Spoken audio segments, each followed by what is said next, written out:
WYFF News 4 at 6 starts right now. Surveying the damage, officials on the ground in the upstate after strong storms moved through earlier this week. Clear skies this weekend, but I'm tracking 2 live Super Doppler 4 impact days next week. I'll show you when rain returns. More than 200 animals found at 2 upstate homes, 4 people facing charges. I'm Taniqua Penix with where the investigation stands tonight. Celebrating the arts in downtown Greenville, 20 years of artisphere, everything you can imagine, even jellyfish. We got a live report coming up. Our food insecurity just for Greer is about 14%. Addressing a need for food in the ring.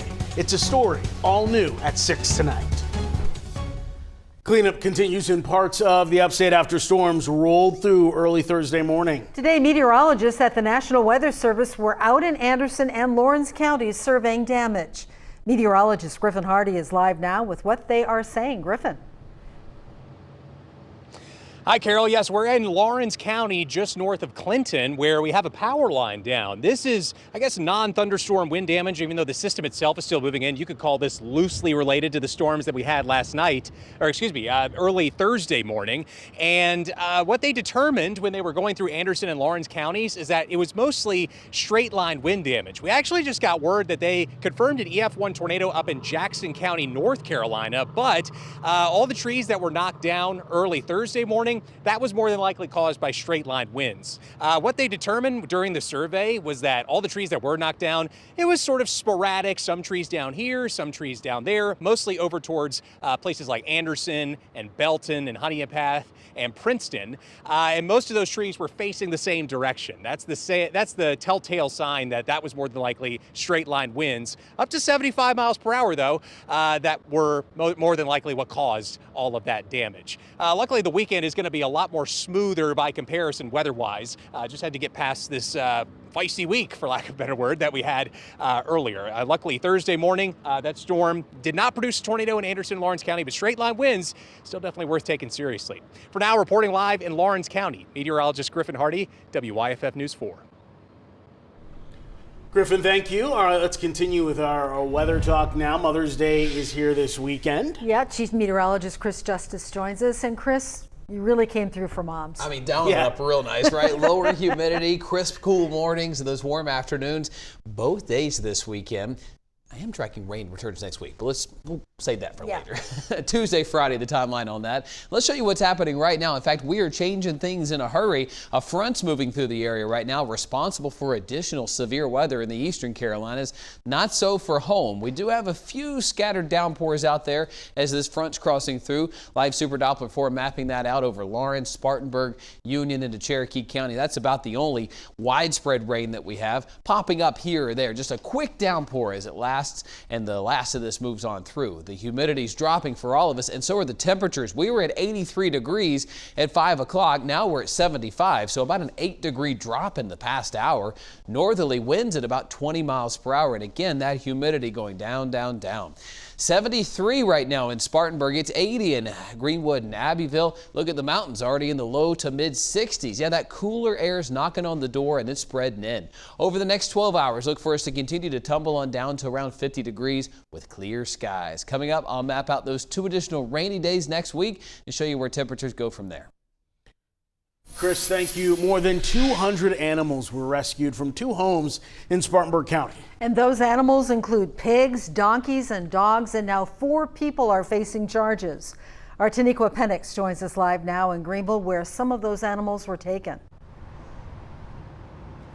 Good evening, Carol. Nigel, 22 dogs are recovering here at Greenville County Animal Care, and the rest are at Anderson County Paws. Now, we learned that environmental enforcement officers found about 80 animals in a Greer home on Brockman McClyman Road last month. Officers say the kennels were covered in filth. Their drinking water was green and dirty, and some of the dogs had open wounds. One dog was so weak, officers say it had to be treated on site and then rushed to the ER.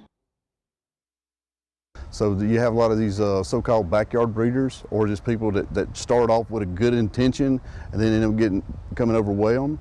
And then the animals just keep producing and they get a little money off of it, so they get excited about that and they just keep going and going. But poor animals are the ones that suffer through it.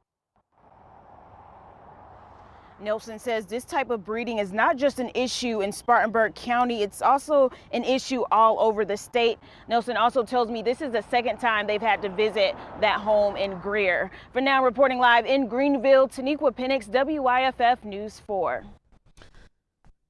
Taniqua, thank you. Authorities in Union say 2 people are now under arrest accused of fatally shooting a teenager. It happened earlier this month on Macbeth Street in Union. A 15-year-old died in the shooting. Authorities say Cameron Gilmph and Jorda Diaz are both facing charges, including murder. Tonight, 3 juveniles are facing charges in connection with several vehicle break-ins in Simpsonville. Police say the string of break-ins and thefts goes back to January and happened in several neighborhoods off of Harrison Bridge Road, Grandview Drive, West Georgia Road, and others. 2 of the juveniles were taken to the Department of Juvenile Justice in Columbia, and the 3rd was released to a parent. Turning to Commitment 2024 news now in South Carolina, it's almost time for voters to cast their ballot in the primary election. Primary day is June 11th. The deadline to register to vote in person was today. You have until Sunday at midnight to register online by fax or email. The deadline to register to vote by mail is Monday. Artisphere officially back in downtown Greenville. The 3-day art festival is celebrating 20 years this year. Mark Whiteman is live in downtown as the festival gets underway. Hey, Mark. Yeah, hey Carol and Nigel, just a perfect evening. This is turning out to be the first of 3 days of Artisphere here in downtown Greenville. I want to take you to the sky. Sky 4 overhead as Artisphere really gets rocking and rolling all weekend long. Over 1,000 submissions to this year's Artisphere, whittled down to 140 artists from across the country. And speaking with one of those artists back here on the ground right now, Amanda Outcolt from Washington, D.C. This is not your first time being part of Artisphere, but you haven't been for a few years. I haven't been back for a few years, but I love coming to this show. It's one of my favorites to do. And why is it something that draws you back?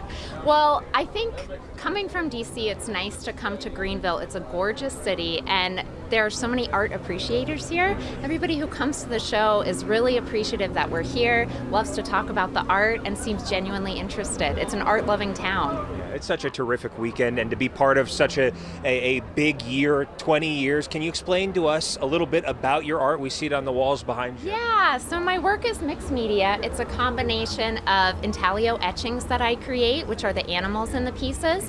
I do some stitching, gold leafing, painting. There's some pencil drawing. It's really a grab bag of different techniques that I just kind of combine all together.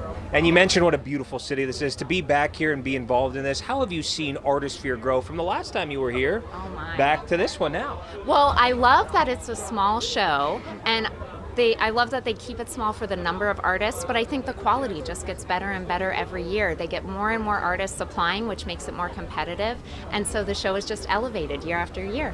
Amanda Outcolt, one of 140 artists here for the 20th anniversary of Artisphere this year. Amanda, thank you so much. Hope the show goes well all weekend long.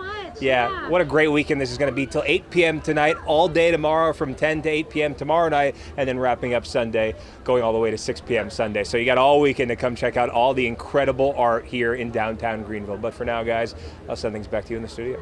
Thank you, Mark. There are some road closures to be aware of this weekend because of Artisphere. Yeah, South Main Street is closed from Wardlaw to East Court Street. It's also closed at the intersections of South Main and Broad Street, as well as River Street. These are in effect now through Sunday. Police will reopen the roads once the festival cleanup is complete.